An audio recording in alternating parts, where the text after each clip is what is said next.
Hello dear friend, welcome to second part of the video NCERT exercise of atomic structure। जो मैंने first part का video बनाया था उसके अंदर आपने टोटल क्वेश्चंस किए थे 21। तो आज हम कंटिन्यू करेंगे NCERT exercise from question number 22। तो आपकी स्क्रीन पे आपको नजर आ रहा है एनसीईआरटी का question number 22। Which of the following species are iso electronic.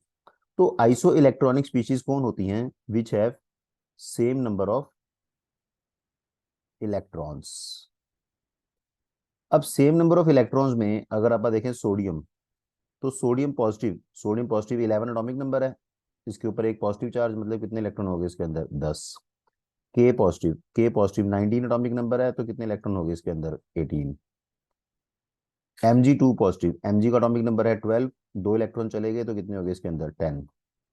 Calcium 2 positive का एटॉमिक नंबर है 20 और दो चले गए, कितने हो गए? 18। सल्फाइड सल्फाइड हो गया आपके पास, सल्फर हो गया 16, दो उसने गेन कर ली 18। और आर्गन आर्गन है वैसे ही नोबल गैस, 18 इलेक्ट्रॉन है इसके अंदर। तो which of the following are isoelectronic. तो ये आपका के वाला, कैल्शियम और ये चारों आइसो इलेक्ट्रॉनिक हो गए। ऊपर से सोडियम और मैग्नीशियम आयन जो है ये दोनों आइसो इलेक्ट्रॉनिक हो गए। ठीक है। नेक्स्ट क्वेश्चन है right electronic configuration of the following. तो इसमें आपको बेटा पहले लिखनी है एच नेगेटिव की। तो सबसे पहले आपको एच की पता होनी चाहिए। एच की कितनी है? 1s1। तो एच नेगेटिव मीन्स उसने एक गेन कर लिया, 1s2। अब सोडियम पॉजिटिव करनी है तो पहले सोडियम की पता होनी चाहिए। सोडियम की क्या होती है? 1s2, 2s2, 2p6 और 3s1। सोडियम पॉजिटिव का मतलब उसने एक लूज कर दिया, तो लूज होगा valence, 1s2, 2s2, 2p6, 3s1 खत्म हो जाएगा। चाहे आप इसको ये भी लिख सकते हो कि ये क्या बन गई? Noble gas neon 10। थर्ड है O2 नेगेटिव। तो पहले O की पता होनी चाहिए, 1s2, 2s2, 2p4। अब उसने दो कर लिए गेन, तो गेन करने के बाद क्या बनेगा? वैसे सीधा ही लिख दूं नियॉन, ऊपर वाला यही सेम आंसर है इसका भी।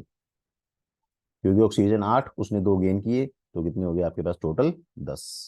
ठीक है। इसके बाद आ गया आपके पास फ्लोराइड। ये भी बिल्कुल सेम ही है। फ्लोराइड के लिए पहले फ्लोरीन 1s2, 2s2, 2p5। अब इसने एक गेन कर लिया, तब भी इसका आंसर क्या आएगा? सेम यही वाला। तो सोडियम पॉजिटिव, ऑक्सीजन 2 नेगेटिव और F नेगेटिव, सबका आंसर सेम। फिर सेकंड पार्ट में इन्होंने बोला write the atomic number of the element whose outermost electronic configuration are represented by 3s2। तो 3s2 किसकी होती है? मैग्नीशियम की होती है। मैग्नीशियम की कॉन्फ़िगरेशन क्या होती है? Neon 10, 3s2। तो मैग्नीशियम हो गया। एटॉमिक नंबर इसका 12। फिर उन्होंने बोलिए 2p3। 2p3 किस में आती है? नाइट्रोजन में। नाइट्रोजन है 7, 1s2, 2s2 और 2p3। इसका एटॉमिक नंबर हो गया 7। थर्ड है 3d6। 3d की फीलिंग होती है ट्रांजिशन एलिमेंट्स, 21 to 30। तो इसमें इसको याद करने का तरीका क्या है? इसमें 6 है ना, तो आर्गन 18, 3d6, 4s2। तो ये कौन है? आयरन। आयरन का एटॉमिक नंबर कितना होता है? 26। तो ये सेकंड पार्ट भी खत्म हो गया। फिर उन्होंने बोला which atoms are indicated by the following configuration. तो थर्ड का फर्स्ट पार्ट, हीलियम 2, 2s1। तो हीलियम 2 का मतलब दो और 2s1 का मतलब एक और तीन, तो ये आ गया आपके पास लिथियम। सेकंड है नियॉन 10, 3s2, 3p3। 10, 10 के बाद दो एस में 12 और तीन पी में 15। 15 वाला कौन हो गया आपके पास? फॉस्फोरस। सी आर्गन 18, 4s2, 3d1। तो आर्गन 18 के बाद दो 20 और एक 21, 21 कौन हो गया? स्कैंडियम। सो स्कैंडियम आ गया इसका आंसर, फॉस्फोरस आ गया और इसका आंसर लिथियम आ गया। नेक्स्ट है इसके बाद आपका question, what is the lowest value of n which allow g subshell to exist. तो इसमें बेटा आपको एक चीज ये पता होना चाहिए कि जो एल की वैल्यू है वो कभी भी एन से बड़ी या उसके इक्वल नहीं होगी। दोबारा लिखता हूँ थोड़ा क्लैरिटी के साथ। एल की वैल्यू एन से बड़ी या इक्वल नहीं होगी। किसके? एन से।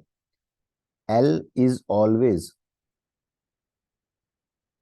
Smaller than n. एक कम हो सकता है, अब अगर एल की वैल्यू 4 है,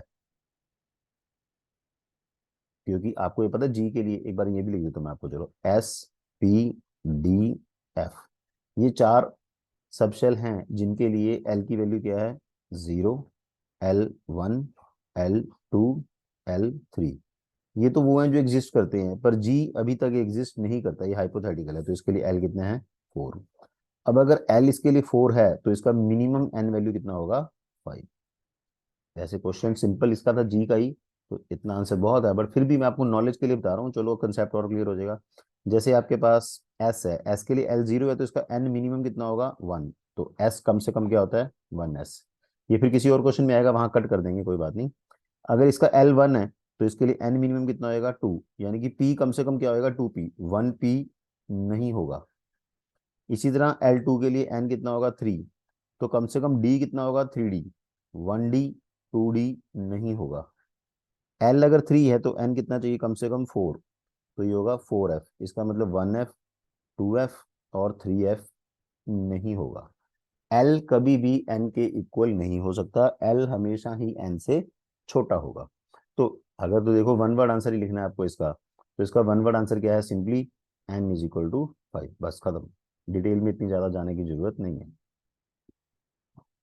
an electron is in one of the 3D orbital, give possible value of NLML। देखो 3D में अगर वो पड़ा है तो जो आगे लिखा होता है वो क्या होता है, एन वैल्यू। डी के लिए अभी मैंने पिछले क्वेश्चन में बताया एल वैल्यू कितनी होती है, 2। एम एल वैल्यू की जो रेंज है वो होती है -L2 +L। माइनस कितना एल, -2। कहाँ जाना है, +2 तक, तो -2, -1, 0, +1 एंड +2, बस खत्म हो गया। नेक्स्ट है इसके बाद अगला क्वेश्चन आपका 26th। An atom of the element has 29, ये बहुत सिंपल है बेटा, आप खुद ही बना सकते हैं। 29 इलेक्ट्रॉन्स है, अगर उसके अंदर 29 इलेक्ट्रॉन्स है इसका मतलब उसके अंदर 29 प्रोटॉन है, क्योंकि कोई भी चार्ज इन्होंने नहीं दिया हुआ। 29 प्रोटॉन वाला कौन होता है, कॉपर, जो कॉपर 29 है। अब इसके अंदर न्यूट्रॉन्स उन्होंने बोले हैं 35, तो इसमें ये प्लस कर दो आप, तो आपके पास क्या आ जाएगा, उसका मास नंबर कितना आ गया, 4 और ये आ गया 6, यानी कि कॉपर 29 और 64। एग्जैक्ट मास वैसे कॉपर का होता है 63.5। तो नंबर ऑफ प्रोटॉन्स भी आ गया आपके पास, नंबर ऑफ न्यूट्रॉन्स है, सब कुछ आ गया। सेकंड पार्ट है इसका इलेक्ट्रॉनिक कॉन्फ़िगरेशन। कॉपर की जो कॉन्फ़िगरेशन है 29, ये एक एक्सेप्शनल कॉन्फ़िगरेशन है। Argon 18, 3d10, 4s1। इसकी 3D जो है फुल्ली फिल्ड होती है, ये याद रखना बस, ठीक है। नेक्स्ट आपके पास आ गया अब, give the number of electrons. ये बहुत इजी क्वेश्चन है बेटा, पेपर में आने लायक मुझे तो नहीं लगता ये। H2 के अंदर H में कितने इलेक्ट्रॉन होते हैं, एक। H2 में कितने हो गए, दो। प्लस का मतलब माइनस करना है, कितना चार्ज, एक, तो एक इलेक्ट्रॉन। H2 में कितने अभी बोला हमने, दो। O2 पॉजिटिव, अब O का अटोमिक नंबर कितना हो गया, 8, दो है 16, तो 16 माइनस चार्ज 1, 15, बस खत्म हो गया। तो ये इतना इजी तो नहीं आ सकता पेपर में, चलो एनसीईआरटी का था मैंने करवा दिया। An orbital has n is equal to 3, what are the possible values of L and M। अगर n की वैल्यू 3 है तो इसके लिए L की पॉसिबल वैल्यू क्या होगी, 2, 1, 0। अगर L की वैल्यू 2 है तो ML की वैल्यू क्या होगी, -2, -1, 0, +1 एंड +2। अगर L की वैल्यू 1 है तो ML की वैल्यू क्या होगी, -1, 0, +1। अगर आपको बेटा ये नहीं आता तो इसकी डिटेल के लिए मेरे चैनल पे इसी प्लेलिस्ट में वीडियो मिलेगा आपको, क्वांटम नंबर, तो उसमें आप पहले डिटेल में देख के फिर एनसीईआरटी की एक्सेस ट्राई करो। सेकेंड है, list the quantum number of electron in the third orbital and which of the following orbitals are possible. ये मुझे लग रहा है कि यार दो क्वेश्चन मिक्स हो गए हैं, टाइपिंग में कुछ प्रॉब्लम आ गई है, तो एक मिनट में बुक से चेक कर देता हूँ आपको। 28th क्वेश्चन आपके पास है। 28th क्वेश्चन में है कि which of the following orbitals are possible. उसमें ऑप्शन इन्होंने दी हुई है, इसमें मिसप्रिंट है। 1p है, 2s है, 2p है और 3f है। इन चारों में से कौन पॉसिबल है, कौन नहीं है। देखो अभी अभी मैंने बताया आपको 1p पॉसिबल नहीं है, फिर भी दोबारा बताता हूँ क्यों। इसका n वैल्यू कितना है, 1। और पी के लिए एल वैल्यू कितना है 1, दोनों सेम नहीं हो सकते। इसका N2 है, इसका L0 है, ये पॉसिबल है। इसका N2 है, इसका L1 है, ये भी पॉसिबल है। इसका N3 है और इसका L3 है, ये पॉसिबल नहीं। तो बस आपको सिर्फ N और L वैल्यूज ही देखनी है इसके अंदर। नेक्स्ट है using SPD notation describe the orbital with the following quantum number. अगर आपके पास N1 है और L0 है तो 1s, N4 है, L3 मतलब F, N3 L1 P, N4 L2 मतलब D। बस फिर से बोलता हूँ बेटा, आपको L की वैल्यू 0 1 2 3 SPDF, सिर्फ इसी को याद रखना है। नेक्स्ट क्वेश्चन है from the following set of quantum number which are possible explain why other are not possible.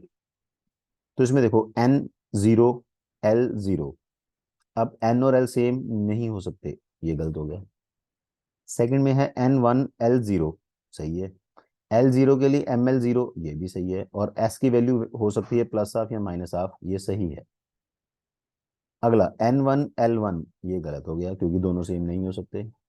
तीसरा N1 L0, ये सही है।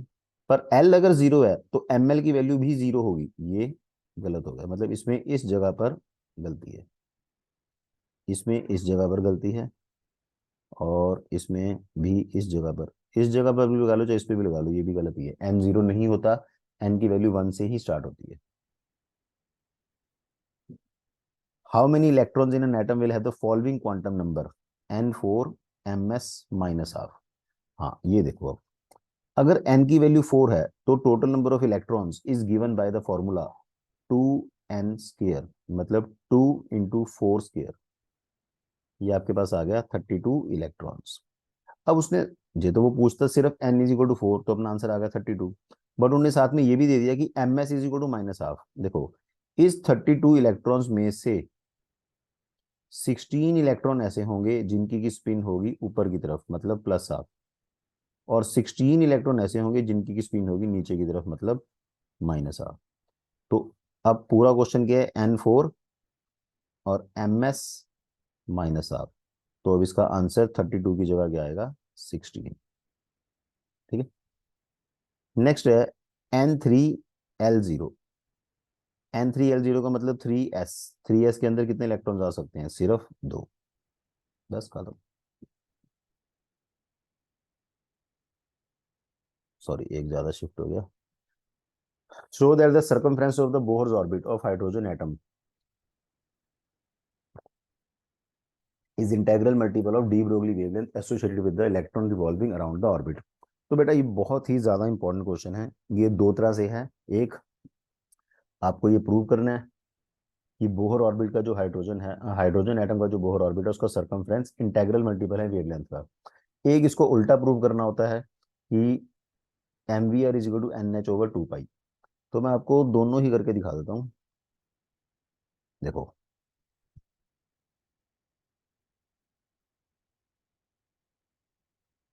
ये मैं आपके पास बना रहा हूँ एक वेव।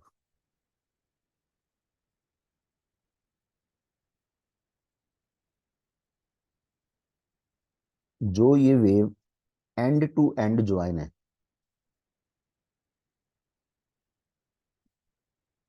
इसको बोलते हैं वेव इन फेज। अब इसमें पॉइंट है, for wave to be in phase, इसका रूल है circumference of circle should be integral multiple of wavelength. अब सर्कमफ्रेंस ऑफ द सर्कल क्या होता है, 2 पाई आर। अगर वेव को इन फेज में होना है तो ये कंडीशन है, it should be integral multiple of wavelength. तो 2 पाई आर जो है वो हो गया n × लेमडा। लेमडा का फॉर्मूला डी ब्रोगली के हिसाब से क्या होता है, mv। अब अगर मैं इस mv को इधर ले जाऊं तो ये बन गया mvr = NH/2 पाई। ये आपने सुना होगा Bohr postulate of angular momentum, कि only those orbits are allowed for which angular momentum is integral multiple of h upon 2 pi. ठीक है। अब ये जो आपको क्वेश्चन दिया हुआ है ये उल्टा दिया हुआ है, मतलब आपने m v r is equal to n h over 2 pi से शुरू करना है और आपको 2 pi r is equal to n lambda prove करना है। तो डायग्राम तो इसमें भी आप सेम ही बना सकते हो। अब आपके पास ये दिया हुआ है m v r is equal to n h over 2 pi, तो आप इसको ऐसे लिखो, 2 pi r is equal to n h upon m v, 2 pi r is equal to n h upon n v क्या होता है lambda, so 2 pi r is equal to n lambda. So पढ़ के देखो question, circumference of the Bohr's hydrogen atom, circumference होगा 2 pi r is integral multiple of de Broglie wavelength. So ये question बहुत ही ज्यादा इंपॉर्टेंट है। What transition in the hydrogen spectrum would have the same wavelength, तो ये मैंने आपको जो कल वीडियो में करवाया था रिडबर्ग फॉर्मूला वाला, उसका क्वेश्चन है ये। तो इसमें वो कह रहा है कि wavelength of hydrogen is equal to wavelength of helium. अब इसके लिए फॉर्मूला क्या है अपना, R 1/n1 square minus 1/n2 square into Z square. इसके लिए भी यही फॉर्मूला है, R 1/n1 square minus 1/n2 square into Z square. R की वैल्यू तो कांस्टेंट है तो आप इसको कट कर सकते हैं। ठीक है। अब यहाँ मैं लिख सकता हूँ 1/n1 square minus 1/n2 square. Hydrogen के लिए जेड की वैल्यू कितनी होती है 1, तो मैंने वो छोड़ दिया। इसके लिए n1 और n2 कितने हैं 2 स्क्वायर माइनस 4 स्क्वायर, और हीलियम के लिए जेड की वैल्यू कितनी है 2 स्क्वायर। ठीक है। अब अगर आप इस राइट हैंड साइड को सॉल्व कर दोगे तो आपके पास एक नंबर आ जाएगा, पर उससे आपका आंसर नहीं बनेगा। तो इसको सॉल्व करने के लिए अगर आप इसको ऐसे करो, देखो ये जो 1/2 स्क्वायर है, इसको 2 स्क्वायर से अगर मैं कट कर दूं, क्योंकि 2 स्क्वायर बाहर है ब्रैकेट के, 4 हो गया, ये भी नीचे क्या बन गया 4, वो 4 से 1/4 कट गया, क्या बन गया 1, तो इसको मैं ऐसे लिख सकता हूँ 1/1 स्क्वायर, एक ही बात है। ये बना आपके पास 1/16, ये है 4, कटिंग करोगे कितना बनेगा 1/4, तो उस 1/4 को मैं लिख सकता हूँ 1/2 स्क्वायर। सो दोनों साइड को आप करो कंपेयर, बस आंसर आ गया। देखो n1 1, n2 2।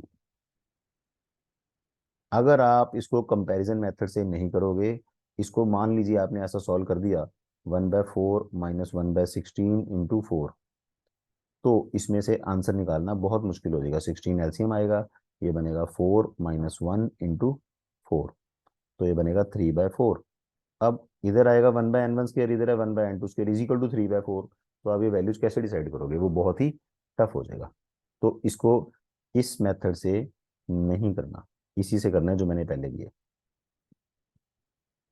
नेक्स्ट है आपके पास find energy required for the process. अब प्रोसेस में देखो अब क्या हो रहा है, हीलियम पॉजिटिव एक और इलेक्ट्रॉन लूज कर रहा है और क्या बना रहा है हीलियम 2 पॉजिटिव। आपको आयोनेशन एनर्जी दी हुई है हाइड्रोजन एटम की इन द ग्राउंड स्टेट। तो आई आप सबने पढ़ा हुआ है इज इक्वल टू, पुराने वीडियो में भी कराया इसी के मैंने, is equal to minus E infinity. तो इसकी एनर्जी कितनी हो जाएगी -2.18 10⁻⁻18 जूल पर एटम। अब एक ये फॉर्मूला होता है energy of H like is equal to energy of H into Z square. H like कौन है हमारे पास यहाँ पर, अब helium. Energy of H -2.18 10⁻⁻18, Z की वैल्यू कितनी है 2 का स्केयर, तो ये आ गया आपके पास -8.72 10⁻⁻18 जूल पर एटम। ठीक है। अब ये आपके पास आ गई एनर्जी ऑफ हीलियम, तो यहाँ से आई क्या हो जाएगी is equal to minus minus 2.18, हाँ सॉरी 2.18 नहीं, 8.72 10⁻⁻18, तो आ जाएगा 8.72 10⁻⁻18 जूल पर एटम। बस खत्म हो गया। सो ये क्वेश्चन भी पेपर में आने के लिए इंपॉर्टेंट है। नेक्स्ट ये वाले जो क्वेश्चन है भाई ये बड़े सिंपल से हैं, बहुत ही रेयर चांस है इसका पेपर में आए, फिर भी चलो एनसीईआरटी का पार्ट है। Diameter of the carbon atom, एक कार्बन एटम का जो डायमीटर है वो 0.15 है। तो वो पूछ रहा है ऐसे कितने कार्बन एटम आप रख सकते हो अलोंग द लेंथ, अगर टोटल लेंथ आपकी कितनी है 20 सेंटीमीटर। तो बिल्कुल फोर्थ क्लास का मैथ ही है, 20 सेंटीमीटर है ये, और नीचे है 0.15 नैनो। नैनोमीटर होता है 10⁻⁹ और 10⁻⁷ सेंटीमीटर, क्योंकि ये भी सेंटीमीटर है, ये भी सेंटीमीटर है। बस आपको सिंपली इसको डिवाइड ही करना है और इसमें कोई काम नहीं है, सिंपल फोर्थ क्लास का मैथ ही है। इसके बाद आपका आ गया नेक्स्ट क्वेश्चन। ये भी बिल्कुल सेम ही है बेटा, ये आप खुद ट्राई करके देख सकते हो। फिर से आपको क्या दिया होगा, टोटल लेंथ दी हुई है, एटम्स दिए हैं। इस बार क्या करो, आप लेंथ को नंबर ऑफ एटम से डिवाइड कर दो। ये आपका टोटल लेंथ है, लेंथ के अंदर आपके इतने सारे एटम लगे हुए हैं, ऐसे बहुत सारे एटम लगे हैं। तो अगर आप नंबर ऑफ एटम से डिवाइड करोगे तो आपके पास क्या आएगा, एक का डायमीटर आ जाएगा। अब ये सेंटीमीटर में लिखना है तो आप सेंटीमीटर में कर लो, यूनिट चेंज करना है यूनिट चेंज कर लो। आपको निकालना क्या है, इसका रेडियस। तो जो भी आपके पास आंसर आएगा उसका क्या कर देना आप, हाफ। बस इतना सही काम है। तो ये बहुत इंपॉर्टेंट कैटेगरी का क्वेश्चन नहीं था ये। नेक्स्ट क्वेश्चन ये जो है चार्ज वाला, ये बड़ा इंपॉर्टेंट है। इसमें आपने फिजिक्स में फॉर्मूला सुना होगा, Q = अब चार्ज कितना है, 2.5 इंटू 10⁻⁻16। आपको निकालना क्या है, n। और चार्ज कितना है, 1.6 10⁻⁻19 कूलम, ये इलेक्ट्रॉन का चार्ज होता है। n निकालने के लिए आपको सिंपली इन दोनों को क्या करना है, डिवाइड। बस खत्म हो गया। बस, सो जितना भी आएगा बस आपका आंसर आ जाएगा। ये वाला क्वेश्चन एग्जैक्टली सेम है, फिर इसमें लगना है Q = NE। तो ये आप खुद ट्राई करना आप। नेक्स्ट ये थ्योरेटिकल क्वेश्चन है बेटा कि रदरफोर्ड के एक्सपेरिमेंट के अंदर क्या आप गोल्ड फॉयल की जगह पर एल्यूमिनियम की फॉयल यूज कर सकते हो। देखो अब जो गोल्ड है, गोल्ड का एटॉमिक नंबर कितना है, 79। इसका मतलब इसके अंदर 79 यूनिट पॉजिटिव चार्ज है, जबकि एल्यूमिनियम के अंदर एटॉमिक नंबर 13 होने की वजह से इसके अंदर सिर्फ 13 यूनिट पॉजिटिव चार्ज है। तो ये लाइट पार्टिकल है। जो हैवी पार्टिकल है वो क्या करेगा, डिफ्लेक्शन काफी ज्यादा करेगा और वो आप इजीली नोटिस कर पाओगे। जो लाइट पार्टिकल है वो डिफ्लेक्शन बहुत कम करेगा, जो कि इजीली नोटिसेबल नहीं होगी। मतलब एक एग्जांपल देता हूँ आपको। ये एक रोड पे आप बाइक पे या पैदल जा रहे हो, ये रोड के बीच में एक बहुत बड़ा खड्डा है। तो आप सीधा आ रहे थे, आपने खड्डे में नहीं जाना, आप ऐसे डिफ्लेक्ट होके जाओगे। फिर से दोबारा एग्जांपल लेता हूँ। ये रोड है, रोड के बीच में खड्डा है, पर ये खड्डा है छोटा सा। अब आप आ रहे थे सीधा सीधा, आप ऐसे ही चले जाओगे, बहुत ज़्यादा डिफ्लेक्शन आपकी नहीं हुई। तो जो सामने से ऑब्जर्वर है उसको आपकी डिफ्लेक्शन ज़्यादा प्रोड्यूस नहीं लगेगी, पर इस केस में जो डिफ्लेक्शन प्रोड्यूस इज काफ़ी लार्ज। सो बड़ा होने की वजह से, बड़ा पॉजिटिव चार्ज होने की वजह से डिफ्लेक्शन प्रोड्यूस इज लार्ज। ठीक है, इंग्लिश आप लिख लेना इसकी। Next, an element with mass number 81 contains 31.7% more neutrons as compared to protons. Assign symbol to the element. देखो, अब आपके पास प्रोटॉन्स कितने हैं पता नहीं, तो मान लो एक्स है। चार्ज कोई नहीं है तो इलेक्ट्रॉन्स भी कितने हैं, एक्स हैं। न्यूट्रॉन्स कितने हैं, जितने प्रोटॉन्स हैं उससे 31.7% ज्यादा। मतलब एक्स प्लस 31.7% का एक आएगा 100 ऑफ एक्स। इसका मतलब ये आएगा आपके पास एलसीएम लेके, एक्स प्लस 3017 इसको 1000 कर दो, 1.317x। अब mass number is equal to proton plus neutron. Mass number कितना है आपके पास, 81। प्रोटॉन कितने हैं, एक्स। न्यूट्रॉन्स कितने हैं, 1.317x। So 81 is equal to 2.317x। x is equal to 81 upon 2.317। तो इसको आप सॉल्व करोगे, मुझे आंसर पता है इसका 35 है। 35 में कौन आएगा, ब्रोमीन 35, और मास नंबर 81। ठीक है, सो ये अच्छा क्वेश्चन है, पेपर में आने लायक है। पर इससे भी अच्छा जो है, इससे नेक्स्ट वाला क्वेश्चन है, देखो आप। An ion with mass number 37 possess 1 unit of negative charge. If ion contains 11.1% more neutrons than electrons, find symbol of the ion. अब देखो उसके अंदर 11.1% मोर न्यूट्रॉन्स हैं देन इलेक्ट्रॉन्स। तो आप इसके सपोज करोगे इलेक्ट्रॉन्स कितने हैं, एक्स। न्यूट्रॉन्स कितने हो गए, फिर एक्स प्लस 11.1% ऑफ एक्स। और प्रोटॉन, ये सोचने वाली चीज है बस इसके अंदर। देखो इलेक्ट्रॉन अगर एक्स है, सबसे पहला पॉइंट चार्ज ये है, पॉइंट है इसके अंदर कि वो A9 है, कैरीज 1 यूनिट नेगेटिव चार्ज। कोई भी वो एलिमेंट है अगर उसके ऊपर नेगेटिव चार्ज है, तो इसका मतलब उसका इलेक्ट्रॉन का नंबर उसके प्रोटॉन से ज्यादा होगा, कितना, जितना चार्ज है। कितना चार्ज है, एक। तो इसका मतलब उसके अंदर प्रोटॉन क्या होंगे, उतने कम। तो इसका मतलब इसके अंदर जो प्रोटॉन है वो x-1 होंगे। ठीक है। सो इलेक्ट्रॉन आ गए, प्रोटॉन आ गए, और यहाँ से आप न्यूट्रॉन निकाल लोगे। न्यूट्रॉन फिर वही काम जो भी अपन ने पीछे किया था, 11.1% का 100 ऑफ x। इसको आप सॉल्व करोगे, सारा आएगा 1.111x, एलसीएम लेके सॉल्व करोगे। और फिर से वही A = P+N। ए कितना आपके पास 37।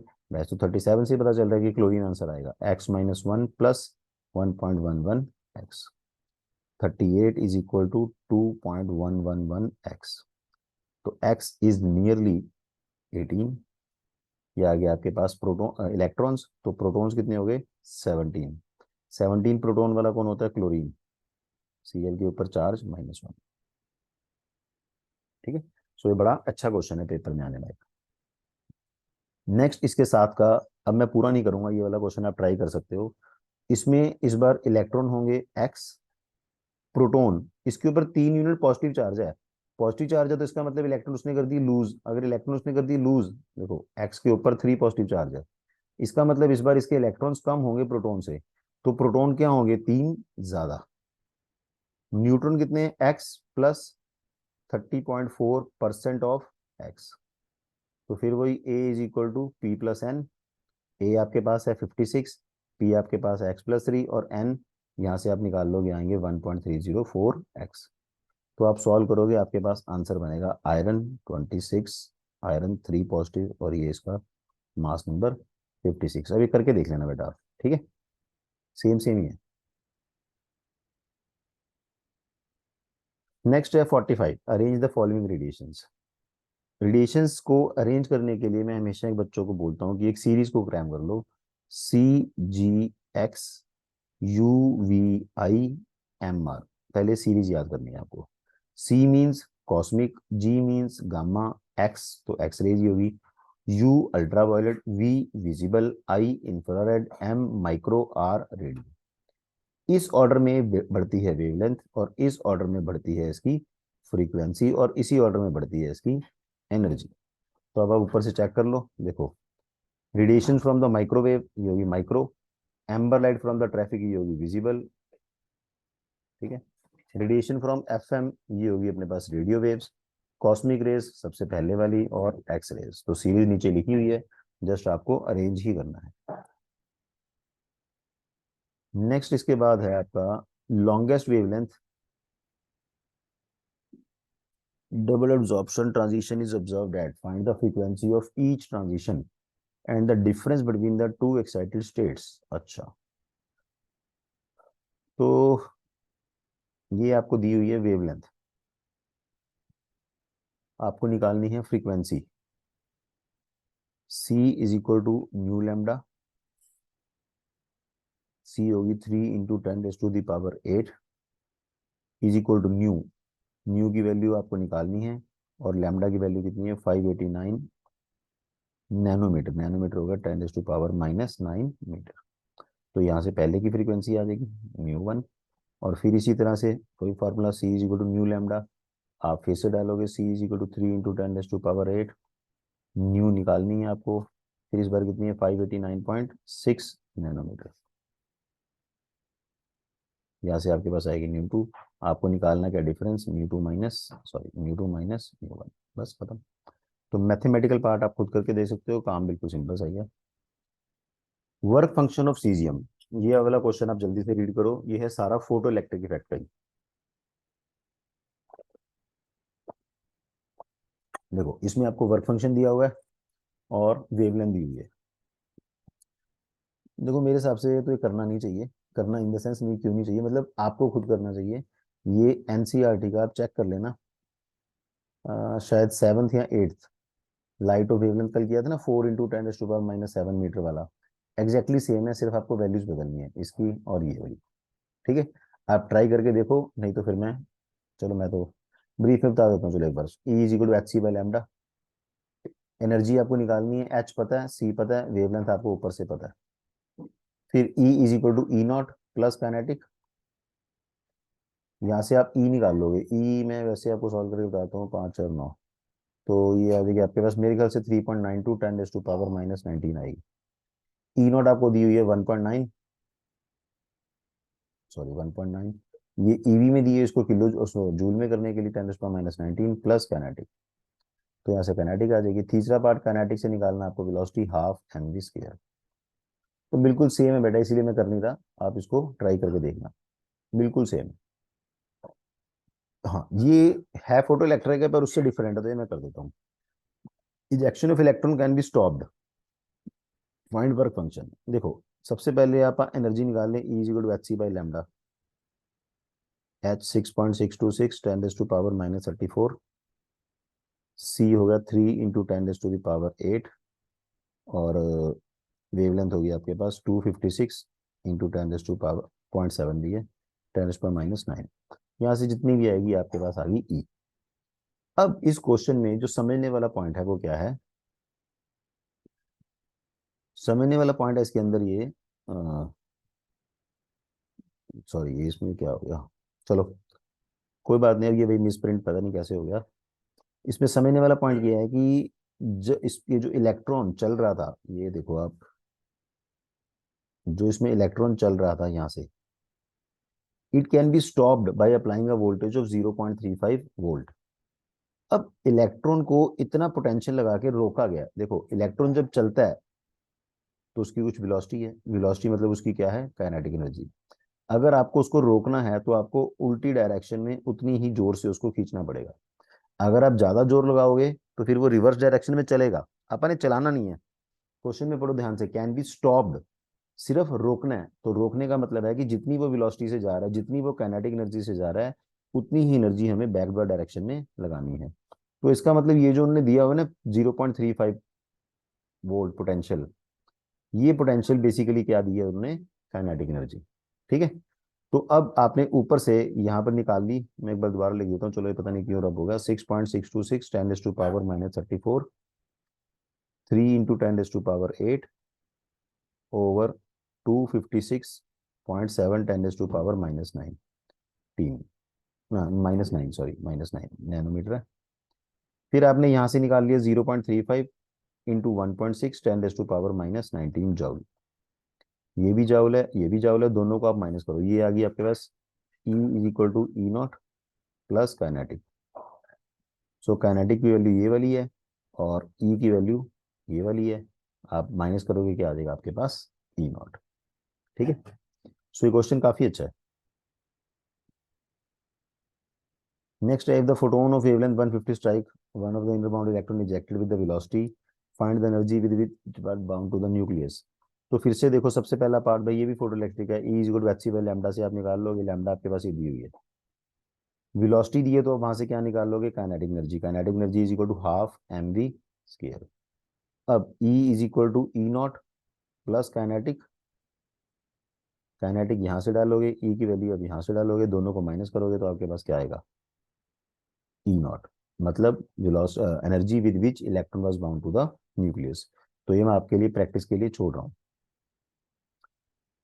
Emission transition in the Pascal series ends, तो ये भी काफी लंबा क्वेश्चन है पर अच्छा क्वेश्चन है ये रिडबर्ग फार्मूला का ही क्वेश्चन है। रिडबर्ग का फार्मूला होता है आपके पास 1/λ is equal to R 1/n1 square minus 1/n2 square into Z square. So emission transition in the Pascal series ends at orbit n is equal to 3। तो pascal के लिए आपको सबको पता है कि n1 कितना होता है, 3। चलो ठीक है, अब अगर it is represented by nu, इन्होंने दिया क्या हुआ है, न्यू दिया हुआ है, nu is equal to 3.29 10⁻15 1/3 square minus 1/n square. तो आपको n पता लगाना है। अब म्यू क्या होता है, c by lambda, c by, चलो एक बार मैं दोबारा लिखता हूँ पूरा, 3.29 10⁻15 1/9 माइनस 1/n स्क्वायर।